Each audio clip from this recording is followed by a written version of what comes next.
Hello, I'm your host Jim McClean. Welcome back to another episode of the BanterFlix movie review show here on NvTv. Let's see what we'll be talking about tonight.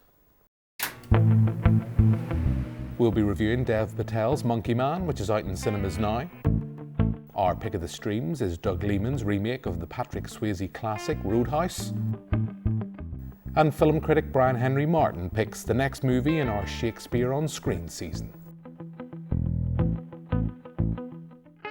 So that's what we've lined up for you this evening. Joining me here in the studio tonight is Jim McClean. How you doing, Jim? And Claire McCullough. Hiya. Hello to you both. As always, we have a packed show, so let's kick things off and talk about some movie news.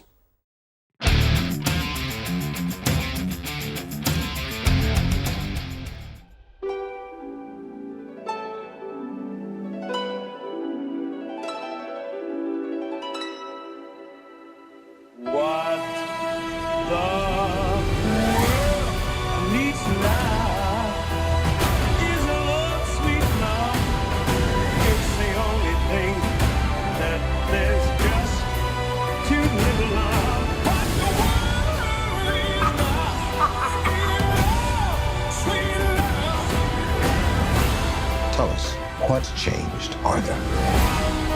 I'll tell you what's changed. I'm not alone anymore.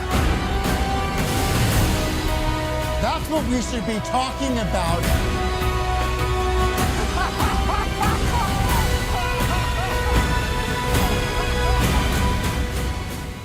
So that's a look at the trailer for Joker 2. You know, Adam Neeson will be very excited about this.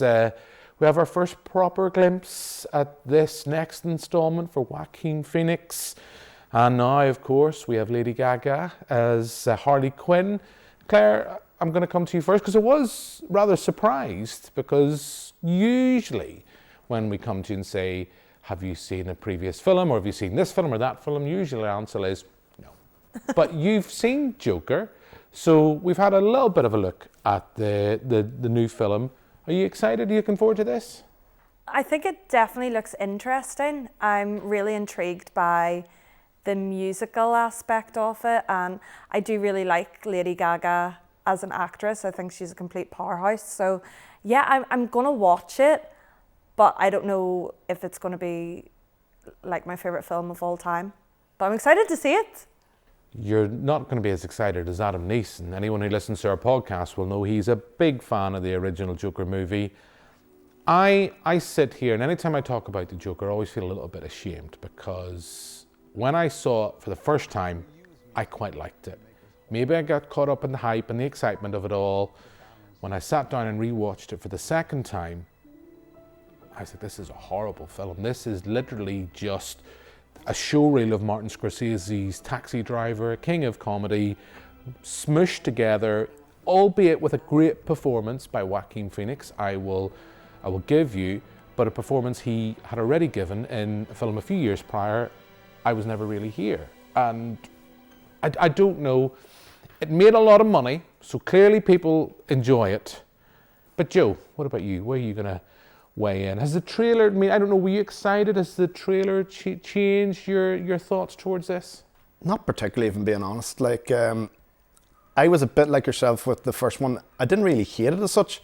I just came out of it going, well, is that it? After all the hype and everything around it, like some like press releases were saying, oh, we're not going to review it, it's too dangerous a film and stuff like this here. It was just nonsense because there's worse things out there. But then seeing this trailer, I'm like, well, at least they're going to go down a bit of a different route, you know, by making it somewhat of a musical, and the addition of Lady Gaga could be quite good. You know, it looks a bit promising from the trailer, but overall, I'm kind of like, oh, maybe I'll see it, maybe I won't, who knows.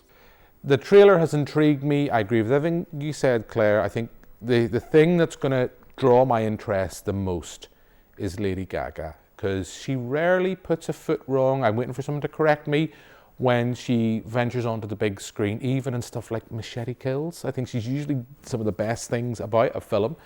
So I'm intrigued about that. I just don't know if I'm going to get excited, but then I'll probably be the person that'll be raving about it when the clowns finally come home. But Joe, earlier in the week, I know there's a trailer for a film you're very excited about. And just before you share your thoughts, let's play a quick clip. I can handle myself. So said every dead girl in Hollywood. Next, I'm the private detective. I had to find you. My employer is a very powerful man. The past ain't finished with you. It's gonna keep knocking at your door. So that's a clip of Maxine. The trailer's release going to be out later this year. Joe, we've had you on the show, I think, talking about these films before. So this is the third in the trilogy. We've had XXX, we've had Pearl, which I loved. Mia Goth and Ty West, this collaboration that they've come up with. Now the third, I wouldn't be surprised if there's a fourth outing in this series, but you're clearly excited about this. Oh, definitely. And from what I've seen in the trailer so far, it looks very promising. You know, the first one was sort of like a version of the Texas Chainsaw Massacre. The second one was like a sort of Technicolor nightmare, and now with this here third one is like an 80s set sort of giallo sort of slasher, and it's sort of tying in real world events because the Night Stalker comes into play from what is in the trailer. Another thing that I'm interested in is the cast. He seems to have expanded in things. You have Elizabeth Debicki, Kevin Bacon, Giancarlo Esposito as well in the cast. So I'm very excited to see how they're going to round off this trilogy. As am I, very excited. You know, we were talking earlier on about Lady Gaga. Mia Goth is another performer I actually think is fab. I know James Oliver, when he was on the show for both XXX and Pearl, was not a fan, but not everyone, we can't always agree.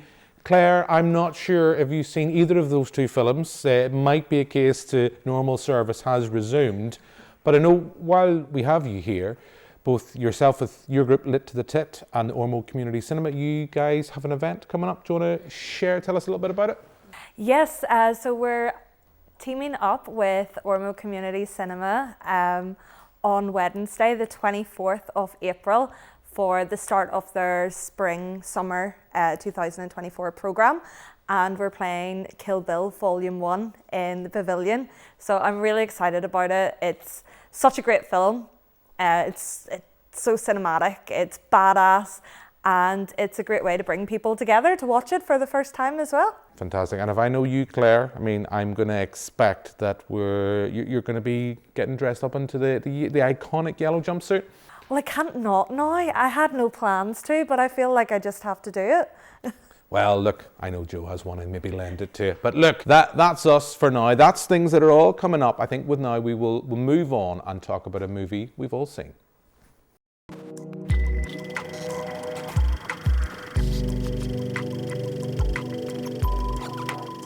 Take this. I don't want charity. What I need is a job. This is King's. We just don't hire off the street. Where's your references? Your CV? Look, I don't have time for all this. ये पैसे लो और जाओ.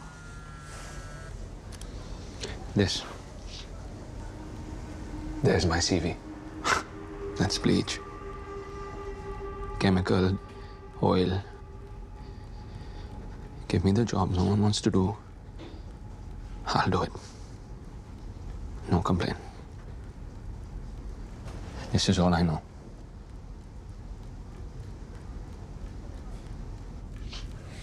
Anyone who talks outside these walls, anyone who forgets their place, doesn't turn out well for them. Understood? Understood. So that's a look at Monkey Man, the directorial debut for Dev Patel, who's also involved in the screenplay and also in a producing capacity, as is Jordan Peele on this project. Joe, I'm excited to see, what did you think of this revenge thriller, action revenge thriller, I suppose we should say?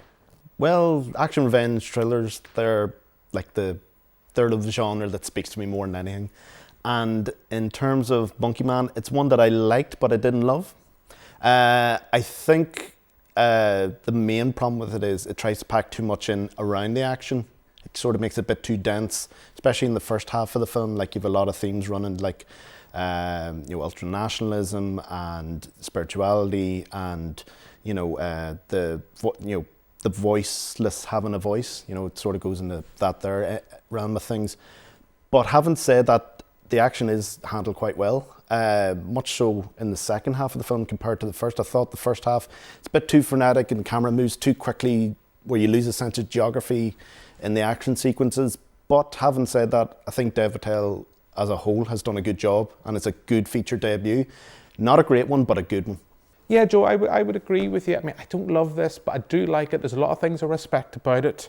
A lot of things I'm really interested in the fact that for a directorial debut, you can see that Dev Patel, he's someone who's clearly taken a lot from the filmmakers he's worked with. You can see a bit of Danny Boyle in the kind of frantic energy, and I guess that's probably from in the back of my head somewhere just because of the connection with Slumdog Millionaire. Maybe I'm putting two together and getting 5. I think it's frantic. It's an action movie with a lot of crunch, which I always like. There's a couple of references early on to John Wick. There's knowing nods. It's not as hyper stylized as those films. I mean, I like the John Wick films. I don't love them. It is slow. There is a lot of character there at the start. And you've mentioned a few things. Another thing I think it does in an interesting aspect is there's things about gender equality and transgender. We have transgender community appearing within this as well. Once it gets to its latter stages, I just felt myself in my cinema seat saying, right, yes, let's go. Again, great use of soundtrack. You know, I think there's a bit of Roxanne in there. I think there's a bit of Boney M. It's a lot of fun, intrigued, but I do think, if I'm honest, it's a 2-hour film. 90 minutes would have been better, but that's just me. Claire, what about you? The last time we had you on the show, one of the films we asked you to review, you fell asleep. So, and there's not me casting up, because I'm just intrigued by the fact, or the thought, and I hope not, that when you watched Monkey Man, you didn't find yourself wanting to go off to the Land of Nod. You fell asleep? Asleep? No, I didn't actually fall asleep. It would be very difficult to fall asleep during this film. It just sort of grabbed me from the get-go. I didn't really do a lot of research before I watched it. I wanted to go in just sort of straight in. I did see that people had made similar comparisons towards John Wick, but they do that with all action films now. They compare it to John Wick. I love the cinematography. I love the colours in it. I love the soundtrack. I really enjoyed it, but like you guys, I didn't love it. I think it's an incredible directorial debut. I quite liked that there wasn't a lot of dialogue. It kind of felt a little bit poetic in a way. I had mentioned earlier to Joe that I did see some similarities in Promising Young Woman, where it's that revenge thriller, and they just go it's like they can't see anything else bar the revenge, which was really interesting. I did enjoy it. It was definitely a lot more graphic and a lot more violent than anything I would normally watch. So yeah, in that sort of sense, it was extremely graphic, but Dev Patel, like he smashed it. Like he wrote the story, so he did like the story for it. He did the directing. He's acting in it, and he's helped produce it too. Like that's pretty good going. Yeah, it's very much his project, and we see that. I mean, he's been great. I've been listening to a couple of interviews talking about he's very passionate about it and kind of trying to get a bit more heft and a bit more substance into the action genre. I mean, I'm still a man of a certain age that harks back to the classic years of Arnold Schwarzenegger, who really needed motivation to do what he needed to do. It's a great film. There's, as Joe mentioned earlier on, there's politics in there. There's issues about transgender and nationalism all in there. I don't know if it all works, but I'd rather someone try and maybe not get it right. I mean, I'm going to be interested to see where he goes next behind the screen. If he's going to do it again, I don't know. I'd imagine so.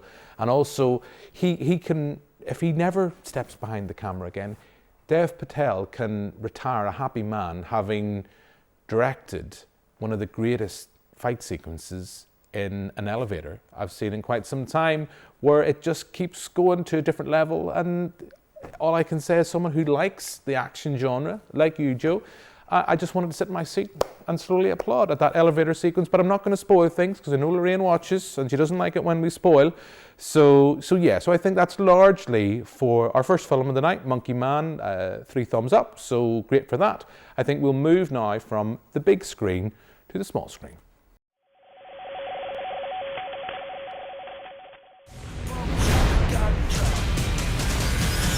Hey, fellas. Looks like you're having a smashing night. Dalton! I got a tip for you. Don't let no one get this close. Once Knox is on the job, it's over, baby. I just can't let go.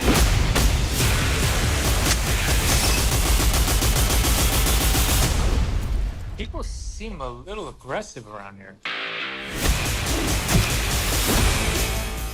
So that's a look at Roadhouse. It's streaming now on Amazon Prime. Remake of the 80s original starring Patrick Swayze. Updated now. We have a bit of UFC. We have Jake Gyllenhaal and Conor McGregor.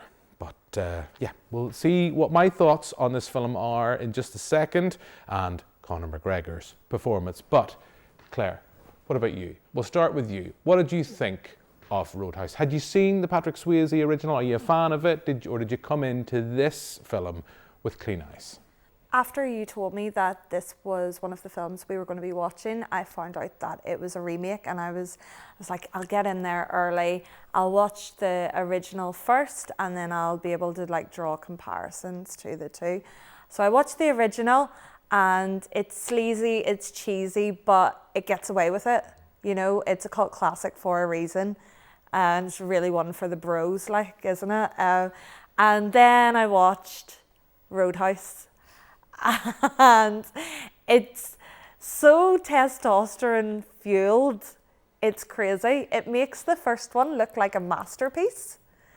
It's unbelievable, but it's also forgettable. Like they made it stylish, but I don't know. And Conor McGregor, apparently that was him toned down. So they'd actually asked him to tone down, and that was him toned down. So I would love to have seen the original footage before they asked him to tone it down. That's all I can really say. I don't really know. Claire, if there's any producers of the new version of Roadhouse, if they want to send you that footage, send it directly to you. I have zero interest. I thought this was fine. I thought it was serviceable. You've hit the nail on the head, Claire. It is forgettable. Where the original one had sleaze, this is very ultra stylized, and I think it's interesting in comparison to Monkey Man, which is, it's an action movie, but that is a film that had crunch. As I said, this was just very stylized. And then, as I say, I think I'm quite liking this film. It's stylish, it's forgettable, it's fluff, but it's maybe on a Friday night after working all week, it's kind of what I want. Then Conor McGregor shows up. And from his first scene where pretty much everything's on show, I just find myself go, right, okay. And anytime subsequently he comes up on screen with that big, stupid grin, sorry Conor, don't try to fight me, you will win. With that grin on screen and that swagger, I just was like, right, you are in a different film than everybody else. I like Jake Gyllenhaal. I think Donnie Darko's gone and got himself all buffed up. Great actor, a bit wasted here. He is an autopilot. It's forgettable fluff. The only thing I can't forget about is Conor McGregor. And I'm worried now this could be the start of a career as generic henchman. If the Fast and Furious franchise wants to go on, I would not be surprised if he popped up. Joe, you've bit your tongue. As I said, I kind of preempted you because I said my view on this was skewed because you had said in our little WhatsApp group you did not like this film. But I'll also, just before we even let you speak, you're a huge fan of the original. Oh yeah, no, absolutely. I think it's one of the best action films of the 80s. Just covering what you both said, it's sleazy, it's cheesy, and really hard hitting. Patrick Swayze, he's an absolute star in it. Sam Elliott's great in it. Sam Elliott's buff. Exactly. even with a gimpy leg, he would still beat you up. You've got monster trucks, throat ripping, bar stools flying, everything you want in the film, it's there. It's not really there with this new version of it. I think it was like in development for 10 years, and I think at one point we were going to have Ronda Rousey playing the main role in it. Be interesting to see how that would have turned out. But with this one, like you said, Jake Gyllenhaal, he's sort of an autopilot. He's sort of just going through the motions. You can tell maybe he's more focused on the fight choreography than anything else in the film. And just on that point, the fight choreography fell really flat for me. You can tell there's a lot of CGI used to pad those punches. And then especially when you look at it, when you watch behind the scenes stuff, you can see, yep, they use like green pillows to soften those blows. And it shows. It's not like Monkey Man, even for example. You can feel those punches. You can hear the crunch, everything behind it. It's really full on. And even with the original, it's full on as well. Whereas here, it just falls flat. And then as for Conor McGregor, he staggers on the screen like a principal in a high school pantomime wanting to steal the show from the students. Only he's absolutely terrible. I can't understand a word he was saying. I had to put on subtitles at one point. And the subtitles didn't even know. No, it didn't help. But it just says unintelligible, accent. It's just an awful, awful performance. He would make Tommy Wiseau look like an Oscar winner. I thought he was just abominable. It's a film you could watch on a Friday night. As I've mentioned earlier, forget about it. It'll pass the time. There are worse films you can watch than this. Albeit, I add the caveat, there is not many worse performances in cinema than Conor McGregor's. But hey, if he wants to fight me, my name is Joe McElroy. I think with that, we shall move on. As we know, we're doing our Shakespeare season. Last week, we were talking about that bona fide classic, 10 Things I Hate About You, with Dreamboat Heath Ledger. This week, Brian Henry Martin has made his choice, and that is Throne of Blood.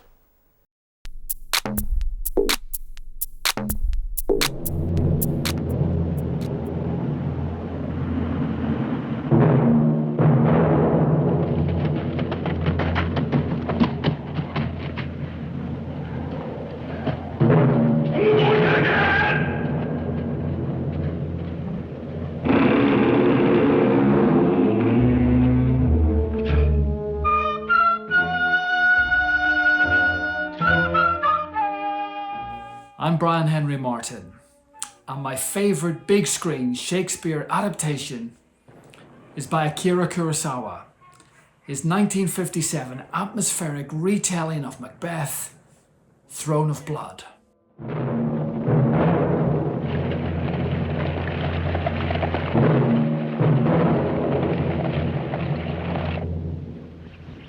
The Scottish play becomes the samurai way in the ghostly fog of 16th century Japan. A web of beauty and terror is spun in this bloody Game of Thrones. The great Toshiro Mifune, has there ever been a better screen actor, is our Macbeth, a doomed warlord driven to murder and mayhem. And Ashura Yamada is beyond creepy as the ruthless Lady Macbeth. But the real genius is Kurosawa, who transforms Shakespeare's words into stunning Japanese images and delivers a deadly finale in a hail of arrows which never fails to thrill.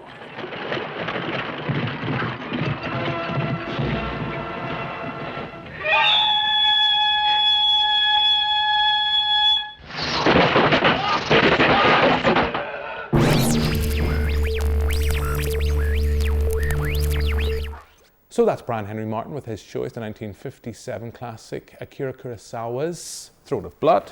Just about got through that. Joe, I'm going to come to you first, because I know that you're a fan of Asian cinema. I know you're a fan of the director. So, Throne of Blood, key question. Had you seen it before? Were you a big fan? Yes, it sort of ties into both your points there. Like, I've seen it years and years ago. Like, Film 4 did a Kurosawa season. It had the likes of this, Yojimbo, Sanjuro, and The Seven Samurai. But I was always feeling like, out of all those films that I watched, this is the one that sort of didn't grab me as much as the others. But having rewatched it, I was like, now it's clicking. Now I get it. I suppose in terms of the performances, it's the best place to start. You've Toshiro Fume, who's worked with Kurosawa countless times. He's just fantastic as sort of, I don't know how to pronounce the character's name, so I'll just say he's the Macbeth proxy in this tale. He's just utterly fantastic from start to finish. Like, he's one of the great Japanese actors, and it shows with his performance, just through his face and his facial expressions alone, you were locked into his performance. And then the whole mood and the atmosphere of it is a very sort of ghostly atmosphere. And I think that's the one thing that Kurosawa takes from the sort of medieval Scotland, transferring it over to feudal Japan. That really translates really well, and the sort of spiritualism in and around that there works really well. And it's Macbeth, so it's the classic for a reason, and it has a universality for a reason, in that the themes of corruption, paranoia, greed, it all just feeds in wonderfully. And I really, really enjoyed it this time around. Yeah, I am a fan of this film, I have to say. I watched this many years ago, many years ago, depressingly, when I was at Queen's doing drama, and they kind of looked at it because we were looking at a Shakespeare season.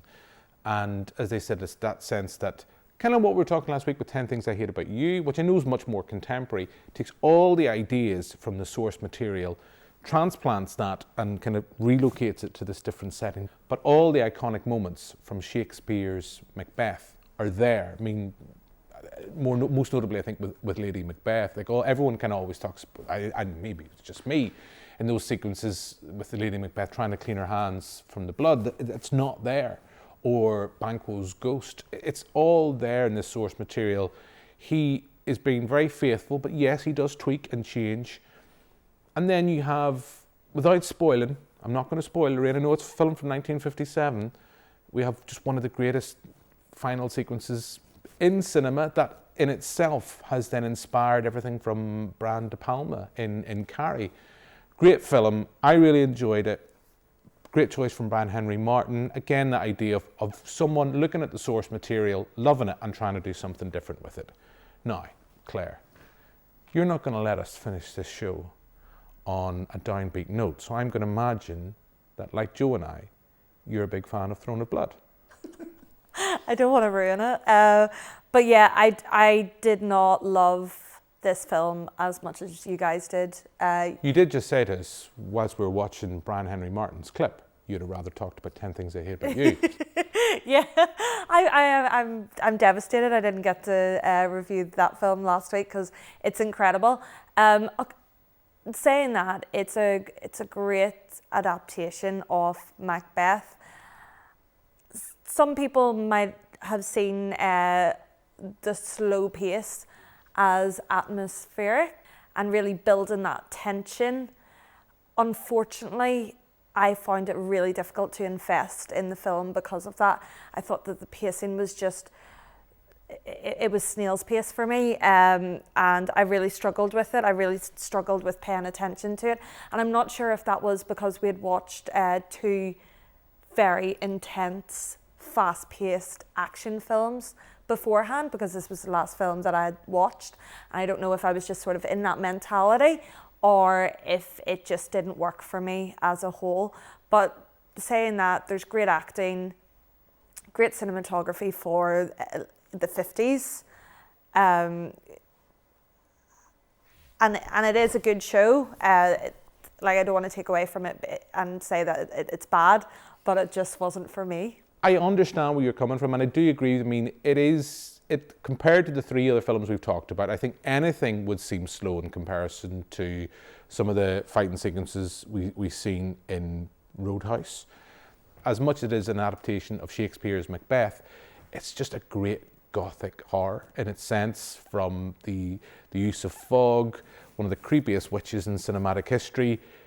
Great film. But I see where you're coming from, and that's the whole idea of this season, and it's the whole idea of the show. As I say, differing views are equally valid. But on that note, we are going to wrap up. So all that's left for me to do now is thank my two guests. So thank you very much, Joe. Thanks, Jim. Thank you very much, Claire. Thanks, Jim. And thanks very much for watching at home. We'll be back next week with another episode. But for now, until then, goodbye.